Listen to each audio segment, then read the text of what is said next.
Hi, hello, నమస్తే. నా పేరు నరేష్. ఈ ఛానల్ ద్వారా క్రికెట్ అప్డేట్స్, రివ్యూస్ చెప్తున్నాను. కొత్తగా చూసేవాళ్ళు సబ్స్క్రైబ్ చేసుకోండి, లైక్ ఇవ్వండి, కొంచెం చూసి సపోర్ట్ చేయండి ప్లీజ్. మరి ఈరోజు జింబాబ్వే ఇండియా థర్డ్ T20 జరిగింది. మ్యాచ్ అయితే ఇండియా గెలిచింది. కానీ ఈరోజు కొన్ని మార్పులు చేశారు. ఇండియా అంత ఈజీగా గెలిచిందని అయితే నేను చెప్పను. మ్యాచ్ అయితే గెలిచింది 23 రన్స్తోని. టాస్ గెలిచి అయితే బ్యాటింగ్ తీసుకున్నాడు శుభం గిల్. కాకపోతే ఓపెనర్స్‌లా మార్పు వచ్చింది. అభిషేక్ శర్మని వన్ డౌన్ చేసిండు శుభం గిల్ అండ్ జైస్వాల్. ఓపెనింగ్ వచ్చినప్పటికి జైస్వాల్ కొంచెం స్ట్రైక్ రేట్ తక్కువతో 37 రన్స్ చేసినాడు. కానీ బాల్స్ మాత్రం కొంచెం స్ట్రైక్ రేట్ 137 స్ట్రైక్ రేట్‌తో ఆడిండు. శుభం గిల్ కూడా ఫస్ట్ హాఫ్ సెంచరీ కొంచెం టచ్‌లోకి వచ్చినట్టే, ఈ మధ్య టచ్‌లో లేడు. కొంచెం టచ్‌లోకి వచ్చినట్టే 65 రన్స్ ఏమో చేసిండు.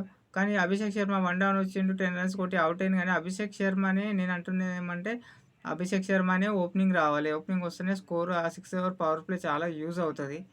తర్వాతనే శుభం గిల్ రావాల్సింది వన్ డౌన్‌లో. మరి రియాన్ పరాగ్‌ని, ధ్రువ్ డ్రాప్ చేశారు. శాంసన్ని ఆడిపించారు ఈరోజు జైస్వాల్‌ని. అసలు ఈ సీరీస్ మొత్తం ఆడిపియాల్సింది. రియాన్ పరాగ్‌కి ఛాన్స్ ఇవ్వాల్సింది.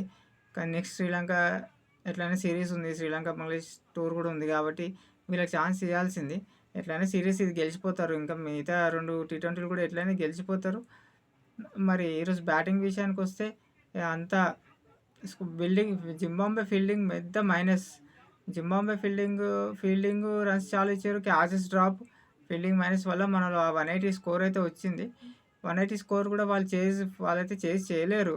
కాకపోతే 160 వాళ్ళైతే డిఫెండ్ అయితే లాస్ట్‌లో బౌలింగ్ అయితే బాగానే చేసారు. కాకపోతే 150, 160 వరకు వాళ్ళు కరెక్ట్ ఫీల్డింగ్ క్యాచెస్ అయితే 160 వరకు వచ్చేది ఇండియా టోటల్.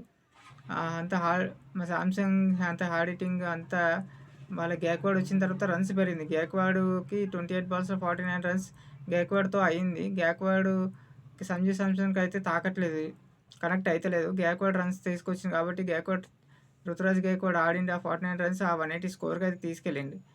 రింకు సింగ్ అయితే బ్యాటింగ్ లాస్ట్‌లో వచ్చింది. కానీ పైన ఇంకా శాంసన్ కంటే ముందే పంపించాల్సింది. ఎందుకంటే ఫినిషింగ్ లాస్ట్ మ్యాచ్ చూసినాం 22 బాల్స్‌లో 48. ఈ మ్యాచ్‌లో కూడా శాంసన్ కంటే ముందు వచ్చింటే కొంచెం బాగుండేది, ఇంకా స్కోర్ వచ్చేది. అయితే జింబాబ్వే బ్యాటింగ్ మనదైతే 183 టార్గెట్ అయితే సెట్ చేసినప్పటికీ జింబాబ్వే బ్యాటింగ్ అయితే 4 వికెట్లు ఫాస్ట్‌గా 6 ఓవర్‌లోనే 39 ఫర్ 4 కెప్టెన్‌తో సహా అందరూ అవుట్ అయిపోయారు. అవుట్ అయిపోయినప్పటికీ అయిపోయింది అనుకున్నాం. 100 లోపల ఆల్ అవుట్ చేసేస్తారు అనుకున్నాం. కానీ వాళ్ళ బ్యాటింగ్ డిఎన్ మ్యాయర్స్ అని 60 నాట్అవుట్‌గా ఉన్నాడు. 67 నాట్అవుట్‌గా ఉన్నాడు. బాగా ఆడిండు. అండ్ వాళ్ళ వికెట్ కీపర్ మడాడా అని ఇద్దరు కలిసి 75 రన్స్ పార్ట్నర్‌షిప్ చేసిర్రు. మడాడా 37కి అవుట్ అయ్యిండు. ఇతను నాట్అవుట్, మ్యాయర్స్ నాట్అవుట్. ఇద్దరు కలిసి 17th ఓవర్‌లో అవుట్ అయ్యారు ఇద్దరు కలిసి.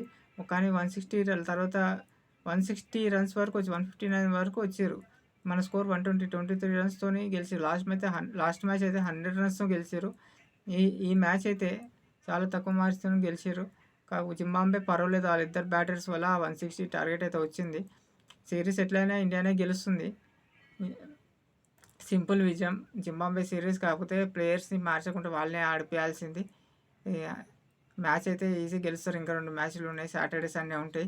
ఆ మ్యాచెస్ కూడా ఈజీ గెలుస్తారు. సిరీస్ గెలుస్తారు. నెక్స్ట్ శ్రీలంక సిరీసే మనం కొంచెం మ్యాచెస్ ఊపు ఉండాలంటే, కొంచెం రివ్యూస్ మంచిగా ఉండాలంటే కూడా శ్రీలంక సిరీస్ నుంచే మొదలవుతాయి.